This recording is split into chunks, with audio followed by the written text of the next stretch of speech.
Well, as Eric said, everything we do is a collective effort, and this presentation is really a work of our group, not only Gerda and myself, but also other colleagues who provided input, which is great. It made me think in different directions, but also it's posed a challenge kind of to synthesize everything in one presentation. So if there are bits that might look disjoint, my colleagues might address it in the discussion. So the case study, which is just the first to be presented, not necessarily the first in a row, is on the migrations. We named it, we've tried to name it differently, migrations, diaspora, return, and so on, but we in the end remained with the title only calling it migration. Why migration? Well, the Western Balkans, or the Southeastern European region, has been known for waves of migration, not only throughout the 1990s, but also well before that, during Gastarbeiter times, and more diaspora. All migrations from the region, or migration waves, have resulted in different degrees of diaspora formations. Those who are more distant, in distant places like United States, in Australia, for example, they have organized themselves according to traditional ways diaspora organized, while those who are in European countries have kind of different types of diasporic experiences, with shuttle migration, circular migration, return migration, even symbolic returns being part of that experience. And we are focusing not exclusively, but primarily on migrants from Southeastern Europe, Southeastern Europe in the European Union, and also the connections, interactions they have with their home countries, or more importantly, home communities. Living in this time, as I said, also offers some other forms of mobility, which is not necessarily always physical. Say there's symbolic or virtual returns, and information technology have enabled for different migrants to feel to be present, if not physically, then virtually at different places at the same time. There's large body of literature on migration and the importance of diaspora in development of home countries and home communities, from economic development or kind of participating in political developments. And what is interesting and what is exciting for us in this case study is that the largest the largest number of investors in local communities, specific local communities in Southeastern Europe, have some connections in that part of the world with those specific communities. So there is also economic measurable benefit that's part of this. And our aim is that by focusing on the utility of informal institutions to look at different forms of interactions and connections diaspora groups establish and sustain with their respective home communities and places of settlement across both time and space. The study also seeks to identify main motivations of opportunities, as well as challenges, obstacles, complementarities between formal and informal institutions, and their role in establishing and carrying such cross-border, transnational and translocal activities between EU and Southeastern European region. Just as an example, myself and my colleagues from CISA are coming from Bosnia. We have done research on Bosnia, and it's only a list of the main 15 countries representing where the largest number of Bosnian migrants settle or live today. And it might be surprising to some, and very often this is overseen, that the largest number of people from Bosnia live actually in the region, live in Serbia and in Croatia respectively.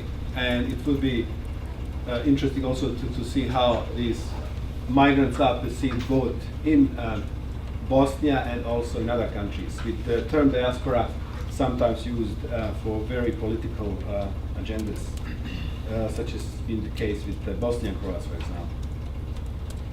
Research questions. Well, we didn't want to limit this presentation just to a few questions, so we decided to go with both set of questions which we prepared first for Novi Sad and then later for the meeting in Ohrid. So the research questions for Novi Sad, we had not 1, 1, 1, 2, but we had 4 questions. But they are all important and they are all number 1. So they are listed here, and we at that time we thought it would be really interesting to see all these different forms of real, virtual, symbolic interaction between migrants or diasporas and local communities in Southeastern Europe. So I'm stressing here local communities, really not now kind of looking at supra level, but looking at the very local level, at the level of families and neighborhoods and communities. And as I mentioned earlier, these returns and interactions are not only physical and not only one-directional. Well, get back to informal institutions, which is the focus of our case study. And informal institutions, here we have listed some of them, and they start with kinship or different types of family and connection that people have with each other. Then looking at into the issues or aspects such as trust, vernacular, culture, dialect, really kind of something that's localized. And we know, for example, in Kosovo how these vernacular and regional are important to people and how they recognize each other, and similar cases indeed in Bosnia. Local loyalties, informal cooperation, social capital, and new social media, something that we will see to what extent we will be able to engage and why to engage with. Another question that we are looking at is what is the relationship between informal and formal institutions in fostering or hindering these engagements, mobility projects, and investments. And in preparation for Novi Sad, we might have stressed a little bit more kind of that economic aspect of talking about investments. Even though in the course of our discussion we realized that investments do not necessarily mean of kind of financial transactions that can be of different kind as well. And then one of the questions, last on this list, is what are most likely areas, issues with which diaspora engages? And sometimes they are communal projects, sometimes they might be some other issues or events that prompt diaspora's action. For Ohrid, we prepared questions that we suggested to go into the survey. And now, in our discussions, we also thought that it would be possibly good to have the same questions in the survey and questions in case study, which would enable us to kind of claim, mixed method approach, or to see what's measured and what's quantitatively captured, and to see, the complexity behind that. So these questions are listed here in the order from 9 to 5, and are very kind of survey-like. Do you have any members of your family living and working abroad? So approaching participants, for example, this is very clear question. Then what kind of interaction or financial and other support they receive from diaspora, and how this is channeled through. Is it through formal bank transactions, or semi-formal Western Union, or is it via bus drivers, for example, as has been the case with many communities, sending parcels and money and everything else. Question 3, what role do diaspora members play in your local communities? Example, do they invest in infrastructure, roads, schools, churches, employ people to build, maintain their houses or businesses, engage in humanitarian activities, buy or export local produce? All these are some of the anecdotal examples and ideas that different colleagues suggested. Next question, do diaspora members create a chain migration trend by assisting other family and community members to migrate for work, marriage, education, and other reasons? And as I will, I hope I will have time to go into more detail later, this is not just kind of family assistance, it's also in some cases business, where there are brokers who do matching of prospective marriage partners in the community, so that which again creates chain migration effect.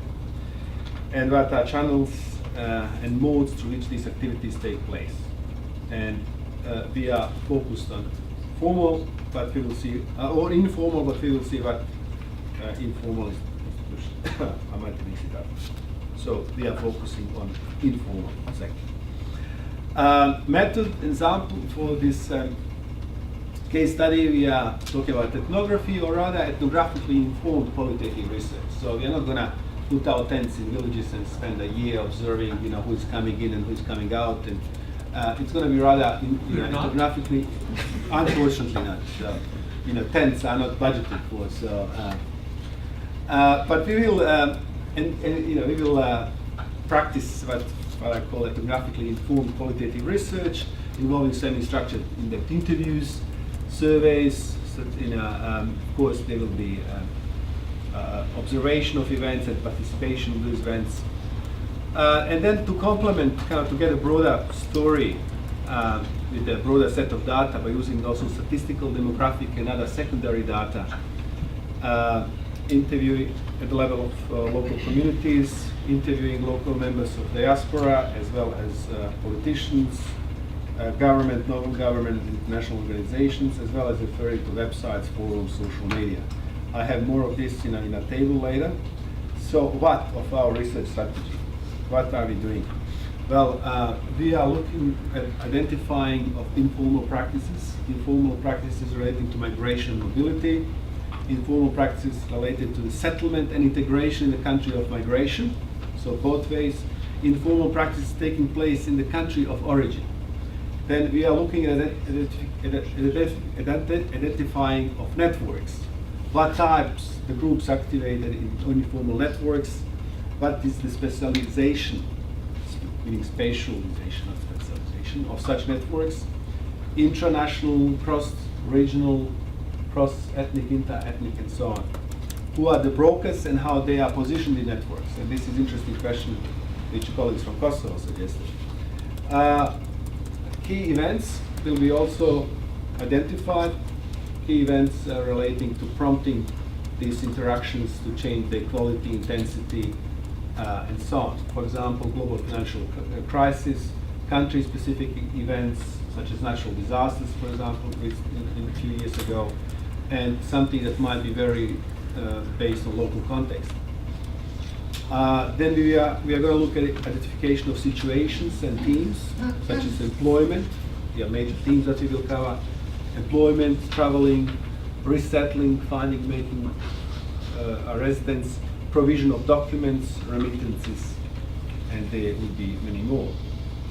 As I said, we'll practice, ethnography, and I already elaborated in more or less detail, and this will be complemented with several data.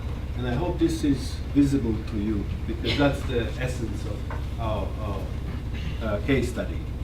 So we really tried hard to be very, very down to the actual plan, to see what to do next and how to start our case study, rather than just talking why is it important. So we devised this outline of our case study involving research activities, activity goals, instruments employed, type of material sources, and targeted subjects for research. So under research activities, we got three main activities: conceptualizing the case study on migration diaspora in Southeastern Europe, relevant to this project. And we have already started, and this presentation is part of that. But we are looking to key debates on migration, on informality in general literature, finding relevance and parallel cases with the situation in Southeastern Europe, and we are not that unique, even though in some ways we are different from the rest of the world. Customizing the most adequate methodological framework. So while transnationalism is the dominant paradigm when we talk about migration, we're also looking into what's below transnationalism, looking into translocalism, and what Liv Sheila also called got some warning against methodological nationalism, that is not just seeing diaspora groups as replicas of the nation states, because very often they have different qualities. Instruments, of course, excessive literature review, and type of materials you can read at there. I mean, these are listed just to be systematic, but more important, it's really research activities and what are goals of those. analysis of the official statistical demographic data. So we are qualitative researchers, most of us in our group, but we are not unfamiliar with using demographic data and then kind of combining that demographic data to either interpret what we got on the ground or other way around. Demographic data might inform our approach and also our findings, influence interpretation of the findings. And there's a range of, we discovered a lot of places where we will find this secondary or statistical or demographic data. So there are ministry level departments in each of the country. There are international organizations such as IOM, for example, very present in Albania and Kosovo, not so much in other parts, but they have produced reports, and there's World Bank and so on. There's going to be really kind of starting from the municipality and going to the World Bank, for example, or IOM. And then we move into analyzing of the EU and regional and local mobility trends. Where do Albanians from Prizren go, and why do they go where they go? Where do they marry? Is it from that community or some other? So we are really going to be very specific and not to generalize to say that, I don't know, all Bosnians just go to Germany, whenever there is a crisis, so they have been there forever. So it's, and there are some interesting trends. You might have those who follow football, which I don't do in a fundamentalist way as most of my countrymen do. You would know, for example, that Swiss soccer team is mainly made of Albanian players. So they are trends that are kind of, you see them there, and then it would be interesting to see behind kind of the surface, and why did people and so many young people play for that national team over there, or is it a trend that they are the second, third generation Albanian? Something I don't know anything about, but would like to know. And when it's come to Bosnia, I would have examples, but I'm not going to bother with that at this stage. I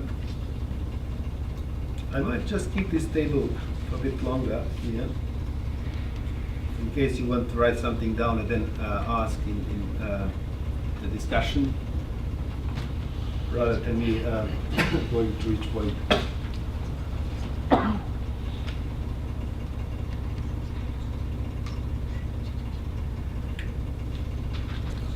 Well, now that we know what we want to do, why is it important, and I might maybe add something more to that later. It is, now what's next step? When are we know what's the what we planned in the project for ethnography, for case studies, but when it's really, when are we going to start collecting data? So we haven't got devised precise timeline yet, but it doesn't mean that we are behind. So I think we are ready to start working on this. Importance of the case study for policy, another why. So migrations and various forms of informal interaction between diasporas and Southeastern European countries shape economic, social, and political realities and practices of ordinary people and their communities at both ends of migration. So while at the beginning I might have focused more on kind of how returns of different forms impact on local communities, we are also interested in how Swedish Bosnians from Banja Luka live in Malmö, for example. And then many of these members of Balkan diasporas are also citizens of the countries where they reside, where they live. So there are huge proportions of population and that are already as individuals, as European citizens. At the same time, they come or they maintain interactions with these aspiring EU members or non-European member states. So it would be interesting to see utility of that citizenship an impact at both ends. Local communities where they come from, or countries where they come from, and where they live.